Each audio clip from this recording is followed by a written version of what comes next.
आदाब नाज़रीन, मेरा नाम है मोनिस अनवर और आप देख रहे हैं मुंसिफ टीवी की ख़ास पेशकश ख़ास मुलाकात। ख़ास मुलाकात में आज जो शख्स मेरे साथ हैं या जो शख्सियत मेरे साथ हैं वो किसी परिचय के तो मोहताज नहीं हैं, लेकिन हकीकत में अगर उनके बारे में हम चर्चा करेंगे तो काफ़ी लंबा वक्त गुजर जाएगा। लेकिन एक वर्ड में अगर मैं उनको बताना चाहूँ, वो उत्तराखंड के यंग और डायनामिक लीडर्स में आते हैं।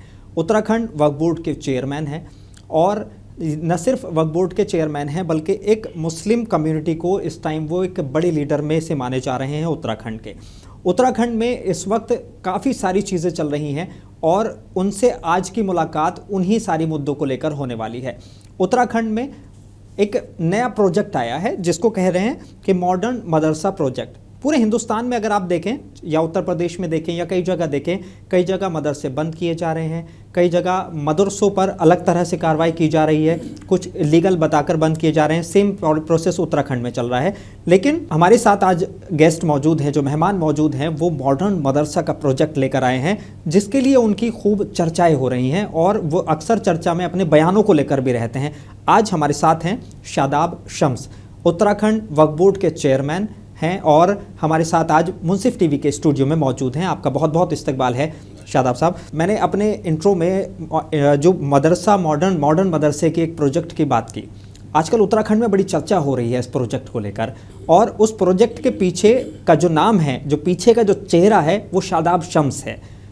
क्या ये मॉडर्न मदरसे का प्रोजेक्ट है? कब से इसकी शुरुआत होने वाली है और क्यों आपके ये जहन में आया है? हम देवभूमि उत्तराखंड में रहते हैं। बिल्कुल। और हमें लगा कि हमें चीज़ों को समझते हुए आगे बढ़ना चाहिए। और मदरसा, जितना मैं जान पाया हूँ या समझ पाया हूँ, मदरसा एक अरबी का शब्द है जिसका हिंदी अनुवाद विद्यालय होता है, इंग्लिश में स्कूल कहते हैं। बिल्कुल ठीक। और जब आप अरब में होते हैं और अरब के बच्चे जब स्कूल जा रहे होते हैं तो कहते हैं mom I am going to madrasa, simple. तो हमने कहा कि हम इन मदरसों को मॉडर्न करते हैं क्योंकि मदरसों का जो जुज़ था वो कहीं ना कहीं ख़त्म हो गया। अगर आप गौर से समझें तो मेरे नबी के ऊपर जो पहली आयत नाजिल हुई वो थी इक़रा बिस्मि रब्बिकल्लज़ी खलक़। बिल्कुल ठीक। और आपने ये कहा कि अगर इल्म हासिल करने के लिए चीन तक जाना पड़े तो जाइए।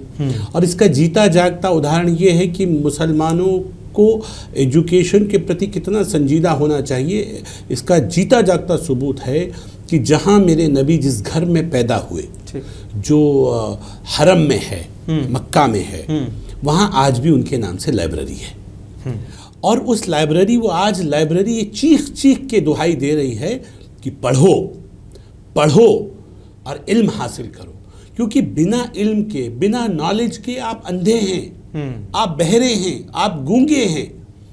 और इस मुल्क के अंदर क्या हो रहा है कि जैसे जैसे हम लोग तरक्की की तरफ जा रहे हैं, इस्लाम में लाइनें, एंगल चेंज हो रहे हैं। हमने देखा मदरसों को एक मजहब तक, उसकी किताबों तक सीमित कर दिया गया, उसको दीन के किले बनाकर सिर्फ वहाँ महफूज कर दिया गया। उन बच्चों को अखबारों से दूर कर दिया गया, उनको न्यूज़ से दूर कर दिया गया, उनको दुनिया से दूर कर दिया गया और सिर्फ एक एजुकेशन, एक लैंग्वेज तक सीमित कर दिया गया। हमने कहा कि ये क्या मेरे जो गरीब बच्चे हैं, जो ज़्यादातर, क्योंकि जो मदरसों में पढ़ने वाली बदकिस्मती है इस कौम की कि मदरसों में जो बच्चे पढ़ते हैं वो ज़्यादातर गरीब घरों के होते हैं। बिल्कुल ठीक। और वो जो गरीब बच्चे होते हैं, अमीरों के बच्चे तो पढ़ते हैं इंग्लिश मीडियम स्कूलों में, उनके बच्चों को तो मिलती है बेहतर एजुकेशन, लेकिन गरीब का बच्चा मदरसों में पढ़ता है तो उसके पीछे क्या कारण है? क्या वो ज़्यादा दीनदार है? नहीं, वो इसलिए कि गरीबी में कई बार लगता है बच्चे हो गए हैं, अब पैसे नहीं हैं इनको पढ़ाने के, तो चलो मदरसा भेज दो।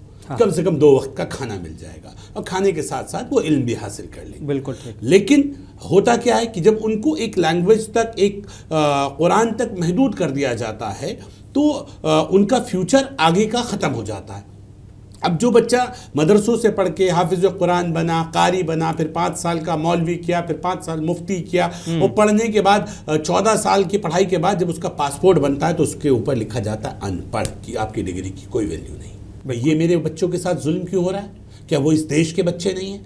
हमने कहा 1 नेशन वन एजुकेशन। हमने कहा हम ऐसे मॉडर्न मदरसे बनाएंगे जिन मदरसों के अंदर आपको दीनी तालीम तो मिलेगी, आप हाफिज कुरान तो बनेंगे, कुरान का दर्स तो मिलेगा, लेकिन उसके साथ साथ सुबह 8 बजे से और 2 बजे तक वो स्कूल की तरह चलेगा।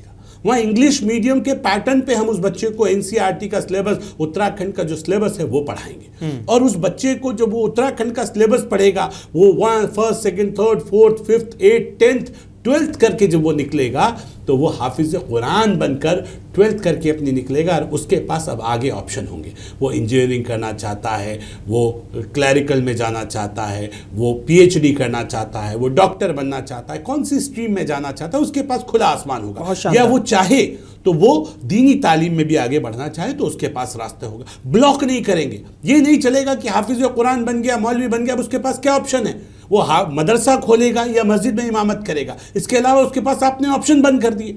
और हमने कहा कब तक हमारे बच्चे ठंड में टाट के पट्टे पे बैठ के नीचे पढ़ेंगे।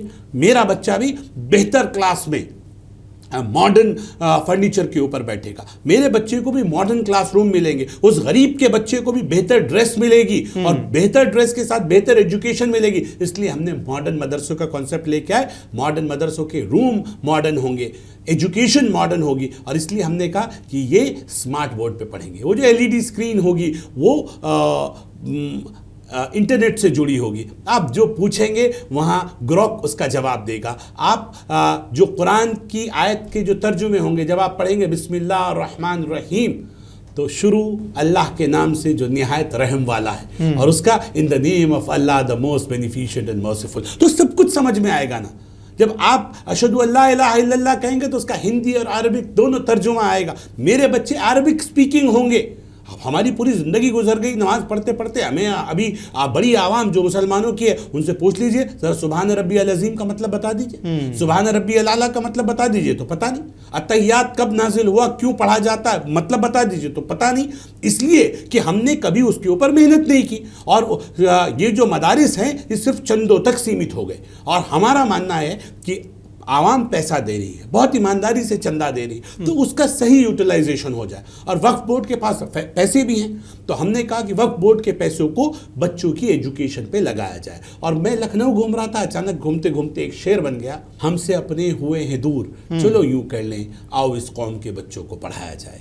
जिस दिन मेरे बच्चे काबिल बन गए, उस दिन दुनिया में कोई हमें कामयाब होने से नहीं रोक सकता। हमें नबी अकरम सल्लल्लाहु अलैहि वसल्लम का हुस्न अखलाक सीखना है। और मेरे ये बच्चे जो ये मॉडर्न मदरसे बनेंगे, इसमें हुब्बुल वतनी निफ्सुल ईमान, इसकी तालीम दी जाएगी। वतन से मोहब्बत ईमान का एक बड़ा हिस्सा है। और हमने कहा कि इन मदरसों में जहां एलईडी स्क्रीन होगी, स्मार्ट बोर्ड होगा, स्मार्ट क्लासेस होंगी, स्मार्ट फर्नीचर होगा, स्मार्ट ड्रेस होगी, उसी के साथ साथ इसके अंदर आपका जो फिजिकल ट्रेनर होगा वो एक्स आर्मी पर्सन होगा, वो एक आर्मी से रिटायर व्यक्ति होंगे जो आपको सुबह उठते ही जनगण मन आपको पढ़ाएंगे, जो आपके अंदर हुब्बुल वतनी निफ्सुल ईमान की मोहब्बत भरेंगे। वतन से मोहब्बत ईमान का एक बड़ा हिस्सा है, ये आप बच्चों को सिखाएंगे। और मेरा बच्चा आर्मी में जाने के लिए अपना सब कुछ तन समर्पित, मन समर्पित और ये जीवन समर्पित, इसका भाव रखेगा। और इसलिए हमने इनका नाम रखा doctor APJ Abdul Kalam modern मदरसा, क्योंकि हमने देखा डॉक्टर साहब ने जिस तरह से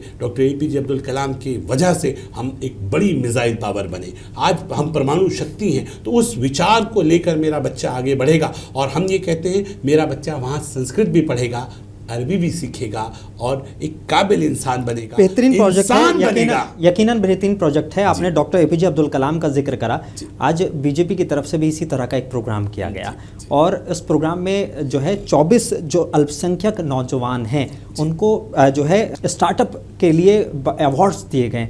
तो एक पहल की जा रही है बीजेपी की तरफ से भी मुसलमानों की तरफ कदम बढ़ाने के लिए, चाहे वो इन प्रोग्राम्स के ज़रिए ही। लेकिन बीजेपी के लिए जो है अभी भी बहुत सारे मुसलमान या बहुत सारे लोग जो हैं वो एक गलत जो है कहें कि सोच रखते हैं, या वो समझ नहीं पा रहे हैं कि असल में बीजेपी मुसलमानों के लिए क्या है, या ये कहें कि दूरियां बढ़ा दी गई हैं। क्या ये वाकई दूरियां पाटने का काम हो रहा है बीजेपी की तरफ से भी और इन तरह के प्रोग्राम्स की तरफ? भारतीय जनता पार्टी की जो मोदी सरकार है बहुत ईमानदारी के साथ काम कर रही है और उसी का एक लाइन ये जो स्टार्टअप प्रोग्राम्स हैं ये स्टार्ट हुए हैं देश के अंदर कि छोटा एक जो बार्बर है, नाई है, उसको वो क्या अपना सलून खोल सकता है, उसको एक पैसा दिया गया और उसने एक से दूसरा, दूसरे से तीसरा, तीसरे से चौथा अपनी एक ब्रांच खोल दी और फिर उसका एक जो इनकम है वो बढ़ गई। ये स्टार्टअप्स में उन लोगों को अवार्ड दिए गए, जिसने एक व्यक्ति था उसने 40 देश के 40 देशों में उसने अपने सलून डाले हैं। तो छोटी सी लाइन से शुरू होकर गांव का गरीब लड़का भी आगे जा सकता है। ये एक पहचान है कि ईमानदारी के साथ काम किया जा रहा है। मोदी सरकार मजहब देख के किसी के लिए योजनाएं नहीं लाती। हम सब लोगों ने देखा जिस तरह से आज उत्तराखंड दिल्ली के अंदर जो राष्ट्रीय कार्यालय में जिस तरह से प्रोग्राम हुआ, उसमें इत्तेफाक से जूरी मेंबर्स में मैं भी शामिल था और मुझे भी मंच पे रहने का सौभाग्य मिला, उन लोगों को अवार्ड देने का सौभाग्य मिला और एक बहुत शानदार प्रोग्राम हुआ। और लोगों को जो हमारा टैलेंट है, क्योंकि हम सब जानते हैं मुस्लिम स्किल्ड हैं, बचपन से वो काम में जो जेनेटिक काम उनका पारिवारिक काम चला आ रहा है, उसको उनको उस लाइनों को बढ़ाने में उनके पहले से एक्सपर्ट होते, थोड़ा सा सपोर्ट मिल जाता है, पॉलिशिंग हो जाती है तो वो बड़ी जल्दी कामयाब हो जाते हैं। तो उनको आज ताकत मिल रही है। यानी कि अब मुसलमानों को सिर्फ छोटे से नाई के काम, मोची के काम और इस तक सीमित नहीं रहने का, अब आपको स्टार्टअप बनाना है अपने ही काम से जिसमें आप माहिर हैं। बिल्कुल, आप अपने ही काम से दुनिया की बड़ी बड़ी बुलंदियों को छू सकते हैं। ये इसका एग्जाम्पल है। और इसको पूरे जो स्टार्टअप ये अवार्ड दिए गए doctor APJ Abdul Kalam startup award, इसमें हर जोन से, जैसे north zone, south zone, east zone, west zone, central zone, ऐसे जोन में पूरे देश को बांटा और एक जोन से 3 लोगों को सिलेक्ट किया गया और उन 3 लोगों को जिन्होंने अपने फील्ड में बहुत बड़ी महारत हासिल की और वो ज़ीरो से जिन्होंने शुरू किया। और हमने देखा कि जो 10 साल में, 9 साल में, जिन लोगों को 8 साल में जिन्होंने छोटे छोटे कामों को किया, एक व्यक्ति था उसने ओ माय पेट्स के नाम से एक वो किया, वो जानवरों के लिए खाना बनाते बनाते एक फैक्ट्री डाल दी और फिर उनके लिए जो वो जानवर हैं उनके लिए खाना कैसे कुत्ते के लिए तैयार किया जाता है, पेट्स के लिए तैयार किया जाता है और उसके आउटलेट्स अलग अलग जगह फिर वो काम चल गया। तो ऐसे लोगों को प्रोत्साहित किया गया। मुझे लगता है कि अपने आप में बहुत पॉजिटिव नोट्स की लाइन है कि छोटे कामों से भी व्यक्ति बड़ा बन सकता है अगर वो साफ मन से काम करे। और देश को अगर विश्व गुरु बनाना है, देश को आगे बढ़ाना है, तो तमाम छोटे छोटे लोगों को बड़ा बनना पड़ेगा, तब तो देश बड़ा बनेगा। और मोदी जी हमेशा कहते हैं अंतिम छोर पर खड़े हुए व्यक्ति का विकास होगा तो देश आगे बढ़ेगा। तो अंतिम छोर पे जो मुसलमान खड़ा है, जो सच्चर कमेटी की रिपोर्ट में आया कि हमारे हालात दलितों से भी बदतर हो गए हैं, उन दलितों से बदतर हालात वालों को अब स्टार्टअप की योजनाएं मिल रही हैं, मुफ्त राशन मिल रहा है, सर छुपाने के लिए प्रधानमंत्री आवास योजना मिल रही है, मुफ्त इलाज मिल रहा है, शौचालय आयुष्मान के माध्यम जो से, पहले कभी नहीं आयुष्मान के माध्यम से। बिल्कुल, तो ये कमाल की बात यह है कि तमाम योजनाएं जो अंतिम छोर पे खड़े हुए लोग हैं उनके लिए बन रही हैं और इसका सबसे ज्यादा लाभ मुसलमानों को मिल रहा है। आरएसएस की भी तरफ से जो है इसी तरह की कोशिशें की जा रही हैं कि मुसलमानों के और जो बीजेपी हिंदू और मुसलमानों के बीच में जो खाई बढ़ रही है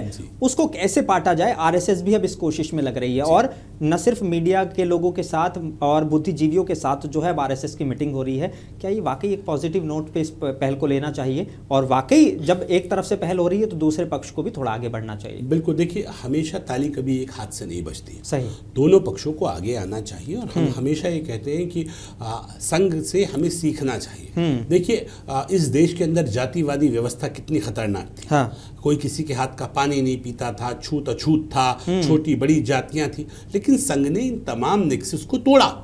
एक संगठन ने इन तमाम चीज़ों को हटाया और कहा कि नहीं, हम सब लोग एक हैं, एक साथ आइए। तो वो जो काम इस्लाम की लाइनों पे था, जो मुसलमान को कहा जाता था एक ही सफ में खड़े हो गए अमीर और अयाज, ना कोई बंदा रहा और ना कोई बंदा नवाज, वो जो लाइनें थी वो लाइनें हमारे यहाँ तो खत्म हो गई, लेकिन संघ ने उन्हें जोड़ लिया। अब आप संघ से नफरत करें, उससे सीखिए, आपको भी जोड़ना चाहिए, अपनी कम्युनिटी को जोड़िए, सही का साथ दीजिए, अच्छे बुरे वक्त में एक दूसरे के साथ खड़े होइए। और संघ क्या चाहता है देश के मुसलमान से? संघ सिर्फ इतना चाहता है, आप मुसलमान हैं, मुसलमान रहिए, कोई आपके मजहब से किसी को दिक्कत नहीं है। मैं तो बहुत बारीकी से अंदर तक देख के आया हूं और बहुत बारीकी से अंदर के हालात को देख रहा हूं, किसी को आपके मजहब से दिक्कत नहीं है। दिक्कत इस बात से है कि आप अपनी संस्कृति के ऊपर दूसरी संस्कृतियों को तरजीह दे रहे हैं। हम कौन हैं? जब हम अरब जाते हैं तो अरब हमसे कहते हैं अंता फी हिंदी, हम वहां कहते हैं हम हिंदी, हमारी पहचान हिंदी है। अरब के लोगों को अपने अरबिक कल्चर पे नाज है, तो हमें भी भारतीय संस्कृति वेस्टर्न कल्चर के ऊपर अंग्रेजों को नाज है। अपने अपने देशों के अलग अलग दुनिया में सभ्यताएं हैं, सबको अपने अपने कल्चर पे नाज है। तो मैं भारतीय हूं, मुझे अपने कल्चर पे नाज क्यों नहीं है?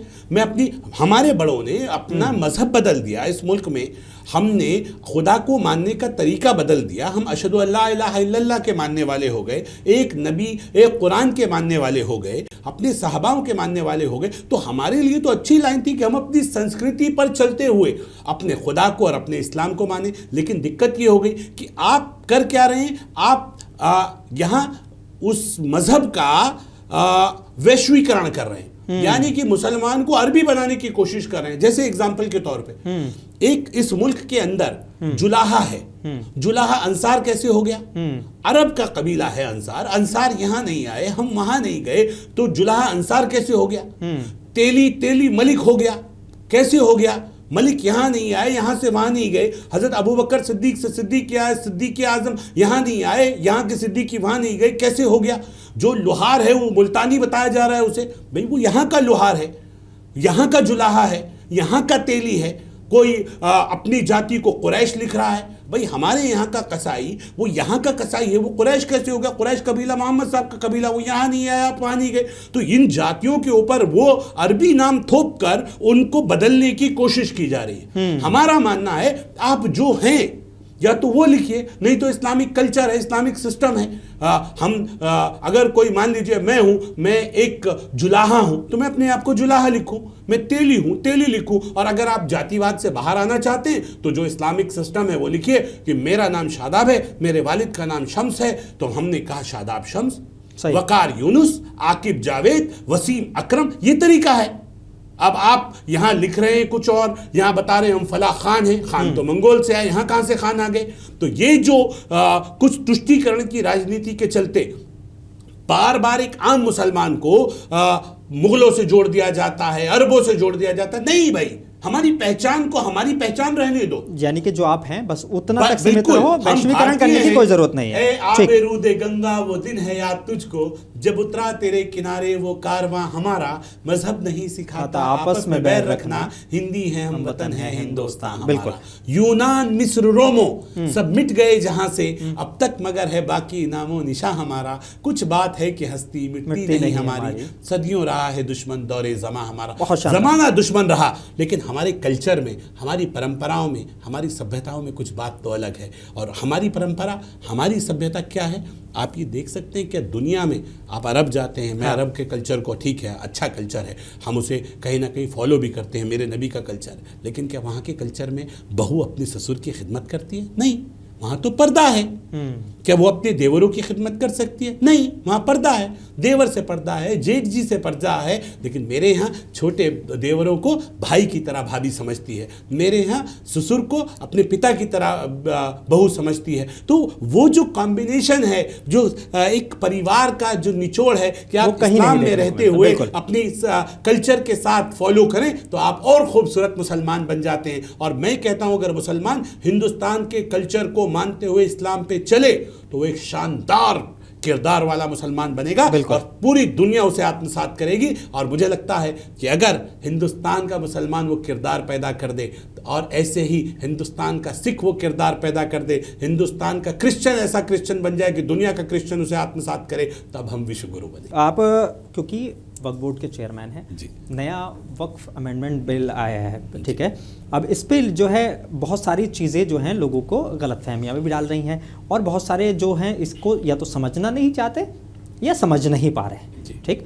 अब क्योंकि नया वक्फ बिल अमेंडमेंट आया है और बिल बन गया है अभी, तो इसको लेकर कहा जा रहा है कि अब जो है मुसलमानों की ज़मीनें छीन ली जाएंगी, कब्रिस्तान छीन लिए जाएंगे और बहुत सारे सवाल लोगों के दिमाग में है। अगर शॉर्ट में समझा सकें इसको, क्योंकि वक्त की हमारे पास धीरे धीरे कमी बढ़ती जा रही है, तो क्या असल में इससे मुसलमानों को डरने की ज़रूरत है या नहीं है?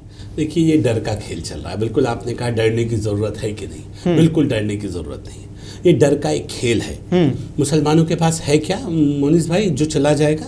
अरे हमारे तो सारी रिपोर्ट आ रही है, मुसलमानों के हालात दलितों से बदतर थे। हाँ। तो आपने तो बदतर हालात बना दिए। जो वक्फ तो तब भी था ना, ये जब ये सच्चर कमेटी की रिपोर्ट आई, बिल्कुल तो दलितों से बदतर कैसे हो गए हालात अगर वक्फ सही काम कर रहा था तो इसका मतलब वक्फ ने चोरी की। और इसीलिए मैंने कहा मैं वक्फ बोर्ड का चेयरमैन हूं, लगभग 2.5 साल से अधिक मुझे हो गए। मैंने कहा सारे वक्फ, जिस दिन से देश आज़ाद हुआ उस दिन से आज तक सारे वक्फ बोर्डों की सीबीआई जांच करानी चाहिए, सारे लकड़बग्गों को सलाखों के पीछे भेजना चाहिए। ये वक्फ की अकूत संपत्ति। लेकिन ये लकड़बग्गे सारे मुसलमान हैं। हाँ, तो है अगर ना, आप कह रहे हैं तो बिल्कुल है, यही तो बोल रहा हूं मैं। यही तो है, चोर चोर होता है, उसमें हिंदू मुस्लिम नहीं होता। हाँ। चोर चोर होता है। आपके घर में राम और रावण आपके घर में पैदा होंगे, आपको तय करना है आप राम के साथ हैं कि रावण के साथ। हुसैन और यजीद आपके घर में पैदा होंगे, आपको तय करना है आप यजीद के साथ हैं कि हुसैन के साथ। आपको तय करना है मूसा के साथ हैं कि फिरौन के साथ, ये आपको तय करना है। इसलिए मैं कह रहा हूं ये आज के यजीद हैं जो सदके, ज़कात, खैरात के पैसे को, औकाफ के पैसे को लूट के खा गए।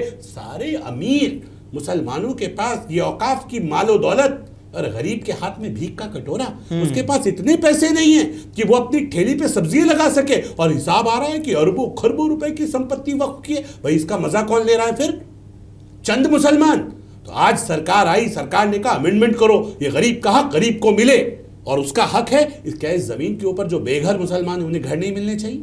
क्या इस जमीन के ऊपर अच्छे स्कूल, अच्छे कॉलेजेस, अच्छी यूनिवर्सिटीज नहीं होनी चाहिए हमारी बेटियों के लिए?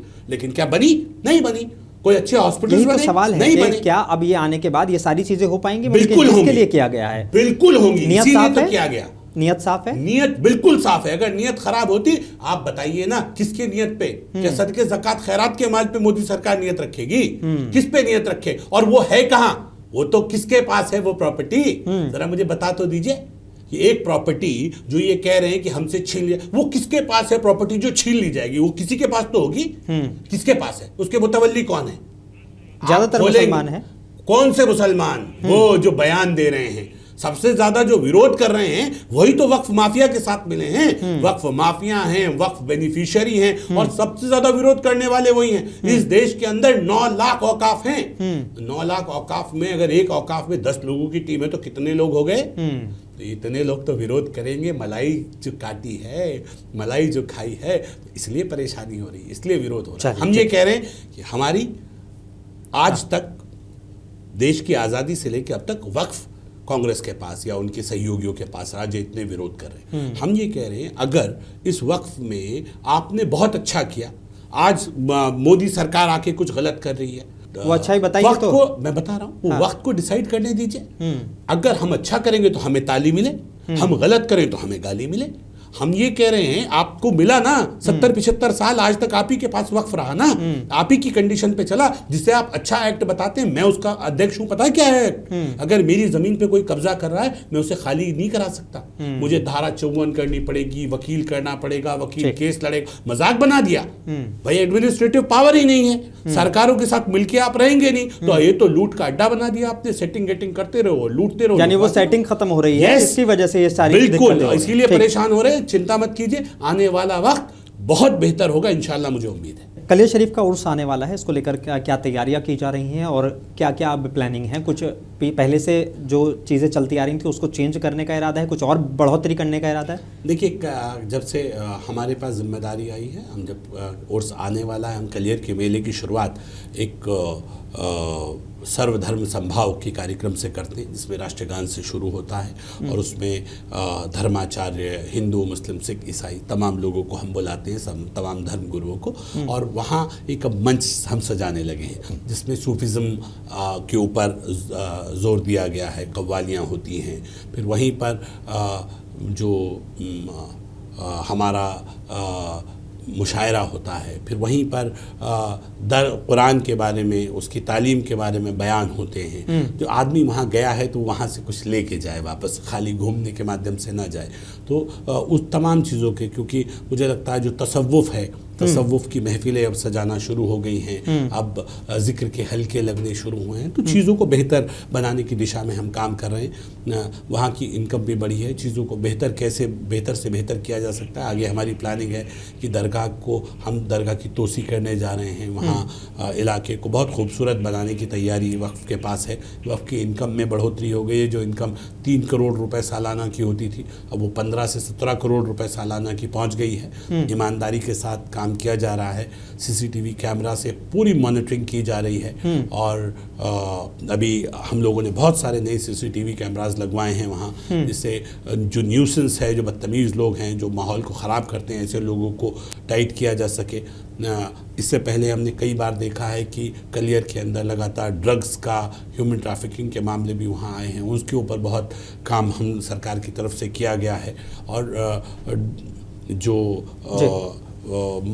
कई गंदगियाँ वहाँ फैल रही थी, उन गंदगियों पे भी अब काफ़ी हद तक रोक लगी है। तो अब चीज़ें बेहतर हो रही हैं। हमें उम्मीद है कि ऐसी पाक सरज़मीन को पूरा साफ़ सुथरा रखा जाए और वहाँ पे जाने के बाद लोगों का दिल लगे, वहाँ का माहौल दीनदार माहौल बने, सूफियाना माहौल हो। तो मुझे लगता है कि उस दिशा में हमने काम किया है और मुझे उम्मीद है कि धीरे धीरे जिस तरह से हम आगे बढ़ रहे हैं, चीज़ें और बेहतर हो रही हैं। ठीक है, बहुत शुक्रिया हमारे साथ ये चर्चा करने के लिए। मेरे पास अभी भी बहुत सारे सवाल रह गए, लेकिन वक्त की कमी है, उसकी वजह से नहीं ले पाऊंगा मैं आपको।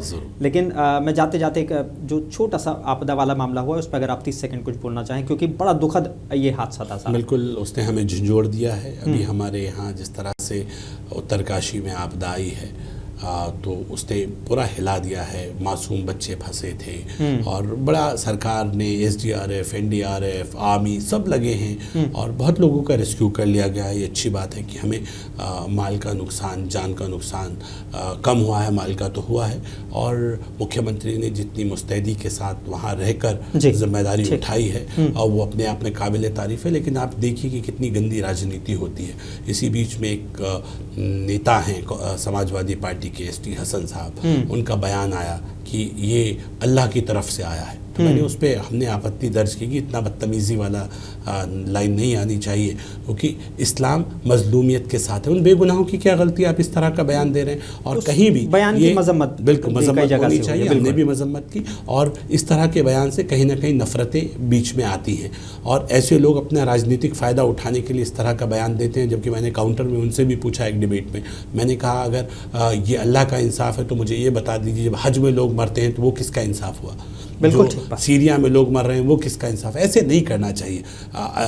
कहीं भी इस्लाम जुल्म के ख़िलाफ़ खड़ा होता है, मजलूमियत के साथ खड़ा होता है। ऐसे बुरे वक्त में जब हमारे दिल रो रहे हैं, आप इस तरह के बयान देते हैं, ये निराशाजनक है। और ऐसे लोगों को, समाज को भी, मुसलमानों को भी कंडेम करना चाहिए। और आपका जो चैनल है मुंसिफ TV, मुसलमानों में बहुत, खासकर मुस्लिम समाज में है तो वैसे भी पॉपुलर, लेकिन मुसलमान बड़े गौर से इसे देखते हैं।